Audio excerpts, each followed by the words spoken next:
មេដឹកនាំកូរ៉េខាងជើងលោកគីមចុងអ៊ុនថ្កោលទោសគ្រោះថ្នាក់នាវាចម្បាំងថាជាអំពើក្រតកម្ម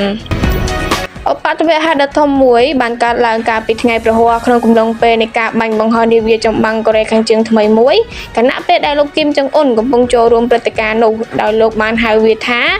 អំពើឧក្រិដ្ឋកម្មដែលមិនអាចអត់ឱនបាននេះបើយោងតាមប្រព័ន្ធផ្សព្វផ្សាយរដ្ឋកូរ៉េខាងជើង KCNA បានរាយការណ៍នៅថ្ងៃទី22ខែឧសភានេះលោកគីមបានឃើញការបរាជ័យនៃការបាញ់បង្ហោះនាវាពិឃាតទម្ងន់5តោននោះបានលើកឡើងពីគ្រោះថ្នាក់នេះថាបណ្ដាលមកពីការធ្វេសប្រហែសដែលធ្វើឲ្យខូចកិត្តិយសជាតិហើយបានបញ្ជាឲ្យជួសជុលកប៉ាល់នេះមុនពេលកិច្ចប្រជុំគណៈបកកាន់អំណាចក្នុងខែមិថុនា